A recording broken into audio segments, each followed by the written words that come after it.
Magandang araw mga kakotsero. Ito na naman po ang inyong lingkod na si Jigs na magbibigay sa inyo ng giya ngayong araw ng Biyernes. Ngayon po may 8-12 balance races tayo at umpisahan na po natin. Race number 1, dito po meron tayong 1200 meter race at may 6 na tatakbo. First choice ko po rito, numero 1, Tabikat. Nanalo po to sa kanyang unang barrier run at nagpreba ng 1.12 sarado. Impresibo ha. Impresibo sa kanya Charles Reyes. Second choice ko po, itong numero 2, Picnic Blanket. Ito po si Picnic Blanket, meron po itong 1.12 media, no? Sa kanya ni Jackie Jomer Storke. Ito naman si Flying Truffles, meron namang 1.13. Halos dikit-dikit lang ang preba nila. Para sa akin po, dalawa lang pipiliin ko. First choice, numero 1, Tabikat. Second choice, numero 2, Picnic Blanket. Sa race number 2, another 1200 meter race, may 12 kalahok at napakahirap na karera. First choice ko po rito, numero 8, Primero Soldado. Although maraming mabilis, pwede siya makasabay, pwede rin siya mauna. Ito pwedeng iuna, pwedeng isunod. Talking horse kay Jackie R.A. Base. Second choice ko naman po, yung numero 4, Sky Lover. Ito, mababala sa laban sa kay Jackie J.T. Pabilik. Sa tingin ko, makakasabay ngayon to sa area ng mga kalaban to. Kung magkasama po ako ng pandeado, pwede nyo pong isama yung numero 2, Mirror of Justice sa kay Jackie King Flores. Magandang pandeado po yan. Yan sa race number 2, first choice, numero 8, Primero Soldado. Second choice, numero 4, Sky Lover. Third choice sa pandeado, numero 2, Mirror of Justice. Sa race number 3, dito naman po, meron po tayong 7 kalahok at another 1200 meter race. Puro bagong kabayo, no? Insi Binsi, may 1.12.2 sa preba po yan. Sa kanya ni Jackie Conrad Denson, may panalo. Energetic, merong 1.13 sa kanyang unang barrier, nanalo po yan. Sa kanya ni Patarguse. Ito namang numero 7, Miss Yani Treasure. Ito ang pinaka-impresibo sa kanila sa lahat. May 1.10.8. Grabe prueba nito. Medyo malayo. 2 segundo pagitan dun sa kasunod na si Insi Binsi. Kaya para sa akin po, to race number 3, sosolohin ko na po yan. Numero 7, Miss Shani Treasure. Sa race number 4, another 1200 meter race. At dito may 7 kalahok. Dito mabilis, Queen Marchesa. Noble Promise. Nako, pwedeng magkaroon ng pressure to sa unahan. Ito, nagbabalik, Habibi Scout. Sa kanya Jackie Mark Alvarez. Kabayo ni G. Habla. Sa tingin ko, may panalo rin po yan. At yung nasigundo na karaan, medyo kinulang lang. Numero 1, Backpage. Hindi siya lumagpas kay Spellbound. Kapiraso lang nagkatalo yun. Sa kanya Charles Reyes. Pero para sa akin to, race number 4, since kababalik lang, first choice ko na rin po, numero 4, Queen Marchesa. Sa akin ni Jackie Valdelema. Second choice ko naman po, numero 2, Habibi Scout.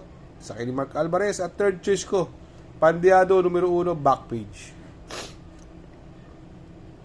Sa race number 5, another 1200 meter race. At dito may 7 kalahok.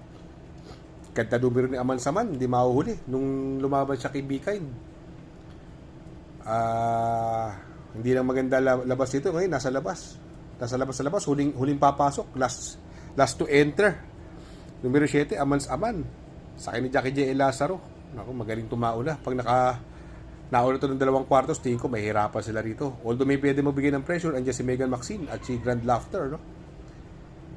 Pero para sa akin, first choice, numero 7, Amans Aman. Sa akin ni Jackie J. Lazaro. Second choice ko naman po, yung numero 5, Jubilum. Isang dramatic kabayo sa akin ni Charles Reyes. At syempre, magkasama tayo ng pandeado, yung numero 4, Grand Laughter, Always in the Body.